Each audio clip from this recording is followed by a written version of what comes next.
ഇപ്പൊ ട്രെൻഡിങ് ആയിക്കൊണ്ടിരിക്കുന്ന ഒരു പടമാണ് ചൗര്യപാദം. അതായത് ഒരു കോമഡി ഹൈസ്റ്റ് തെലുങ്ക് പടമാണ്. സോ എന്റെ അടുത്ത് കുറച്ച് പേര് ഇതൊന്ന് കണ്ടു നോക്കാനൊക്കെ പറഞ്ഞിട്ടുണ്ടായിരുന്നു. ആമസോൺ പ്രൈമിലാണ് പടം സ്ട്രീം ചെയ്യുന്നത്. സോ ഈ സിനിമ എങ്ങനെയാണെന്ന് വെച്ചാൽ, സിനിമ ഡയറക്ടർ ആവാൻ വേണ്ടി നടക്കുന്ന നമ്മുടെ നായകൻ പൈസയൊന്നും ഇല്ലാഞ്ഞിട്ട് ലാസ്റ്റ് ഒരു ബാങ്ക് കൊള്ളയടിച്ചിട്ട് സിനിമ എടുക്കാന്നാണ് പറയുന്നത്. ആദ്യം അവർ പറയുന്നത് SBI കൊള്ളയടിക്കാന്നാണ്, സ്റ്റേറ്റ് ബാങ്ക് ഓഫ് ഇന്ത്യ കൊള്ളയടിക്കാൻ വേണ്ടിട്ട്. ഏതോ ഒരു വില്ലേജിലുള്ള റൂറൽ ബാങ്കാണ് പിന്നെ കൊള്ളയടിക്കുന്നത്. എനിക്ക് അറിയില്ല കേട്ടോ, ഇതിലത്തെ ഈ ആക്ടേഴ്സിനൊന്നും ഞാൻ ബേസിക്കലി കണ്ടിട്ട് പോയില്ല. പക്ഷെ കിടിലം ഫസ്റ്റ് ഹാഫ് ആയിരുന്നു, അടിപൊളിയായിരുന്നു, നല്ല രസത്തിൽ കണ്ടിരിക്കാൻ പറ്റുന്നത് ഫസ്റ്റ് ഹാഫും. സെക്കൻഡ് ഹാഫ് എത്തിയപ്പോൾ നമ്മുടെ രാജസ്ഥാൻ റോയൽസിന്റെ ബാറ്റിംഗ് പോലെ ആയിരുന്നു. സോ ആദ്യമൊക്കെ നമ്മുടെ യശസ്വി ജയ്സ്വാളും അതേപോലെ സൂര്യവംശിയൊക്കെ അടിക്കുന്ന കാണുമ്പോൾ നമ്മൾ ജയിക്കും എന്ന് വിചാരിക്കും. പക്ഷെ ലാസ്റ്റ് ഹെഡ്മെയർ ഒക്കെ കൊണ്ടുപോയി തൊലയ്ക്കും. അത് തന്നെയാണ് ഈ സിനിമയിൽ ഉണ്ടായിരുന്നത്. ഫസ്റ്റ് ഹാഫ് നല്ല രസമായിരുന്നു. അതായത് ശരിക്കും നമുക്കൊരു കോമഡി ഹൈസ്റ്റ് പടം കാണുന്ന ഒരു ഫീലിംഗ് കിട്ടിയിട്ട്, സെക്കൻഡ് ഹാഫ് ആകുമ്പോൾ നമ്മുടെ ദ്രാവിഡിന്റെ ഭാഷയിൽ പറഞ്ഞു കഴിഞ്ഞാൽ നന്നായി ബാറ്റ് ചെയ്യുമ്പോൾ റൺ ഔട്ട് ആവുന്നത് എന്തൊരു കഷ്ടമാണ്. അത് തന്നെയാണ് ഈ സിനിമയിൽ കണ്ടിട്ടുണ്ടായിരുന്നത്.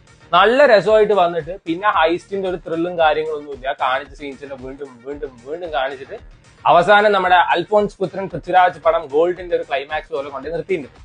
ശരിക്കും ഒരു ഹൈസ്റ്റ് പടം പറയുമ്പോൾ നമുക്ക് ആ ഒരു ത്രില്ല് കിട്ടണം. ഇത് മറ്റേ രജീഷ വിജയനും അതേപോലെ തന്നെ പ്രിയ വാര്യരും കൂടിയിട്ട് ഒരു ബാങ്ക് കൊള്ളടിക്കാൻ വേണ്ടിയിട്ട് ഒരു ബ്യൂട്ടി പാർലർ തുറന്നു പോകുന്നില്ലേ, അതേപോലത്തെ ഒരു പടമായിട്ടാണ് സെക്കൻഡ് ഹാഫ് എനിക്ക് തോന്നിയത്. നന്നായിട്ട് പഠിക്കുന്ന ഒരു കൊച്ച് പരീക്ഷ എഴുതാൻ പോയിട്ട് അവസാനം കൊണ്ട് തൊലച്ചിട്ട് വരില്ലേ, ആ അവസ്ഥയായിരുന്നു ഈ സിനിമ കണ്ടപ്പോൾ. ടുവേർഡ്സ് ലാസ്റ്റ് ഒരു മെസ്സേജും കാര്യങ്ങളൊക്കെ ആയിട്ട് കൊണ്ടായിട്ട് കൊളാക്കി. ഫസ്റ്റ് ഹാഫ് അടിപൊളിയാണ്. ഒരു റിഗ്രറ്റബിൾ വാച്ച് ആണോ ചോദിച്ചിട്ട് ഡെഫിനറ്റ്ലി നോന്നേ പറയുള്ളൂ. ഫസ്റ്റ് ഹാഫ് ഒക്കെ നല്ല രസത്തിൽ കണ്ടിരിക്കാം.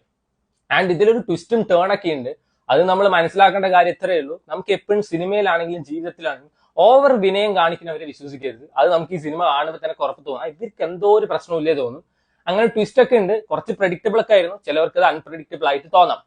ഇതിലും വെറുപ്പിച്ചൊരു love at first sight romance കാര്യങ്ങളൊക്കെ ഉണ്ട്. എനിക്ക് മനസ്സിലാവാത്ത, ഒരു പരിചയം ഇല്ലാത്ത ഒരുത്തൻ ഒരു വില്ലേജിൽ വന്നിട്ട് ഒരു കൊച്ചിന്റെ അടുത്ത് പോയിട്ട് 2 ഉപദേശം കൊടുക്കുമ്പോഴേക്കും അപ്പോഴേക്കും ആ കൊച്ചിന് പ്യാർ പ്രേമ മൊഹബത്തൊക്കെ തോന്നുകയാണ്. ഇത്രയും ഗതികെട്ട പെണ്ണുങ്ങൾ ഉണ്ടോന്നാണ് എനിക്ക് മനസ്സിലാവാത്തത്. സോ അതൊക്കെ കുറച്ച് വെറുപ്പിക്കലായിട്ട് തോന്നി. സ്റ്റിൽ ഒരു വൺ ടൈം വാച്ചബിൾ പടം അല്ലെങ്കിൽ ഒരു ആവറേജ് പടം എന്നൊക്കെ പറയാൻ പറ്റുന്ന ഒരു പടമാണ് ചൗര്യപാദം. അതായത് ചൗര്യ മീൻസ് റോബറി, പാദം പറയുന്ന ലെസൺ, അതാണ് അവർ ഉദ്ദേശിക്കുന്നത് തോന്നുന്നു. കക്കാൻ പോയിട്ട് പാഠം പഠിച്ച് വന്നിട്ട് നന്നാവണ ഒരാളെ പറ്റിയിട്ടാണ് പറയുന്നത് തോന്നുന്നു. സോ വേണ്ടവർ കണ്ടു നോക്കുക. ആമസോൺ പ്രൈമിൽ എനിക്ക് എല്ലാ ഭാഷയിലും അവൈലബിൾ ആണ്. ട്രൈ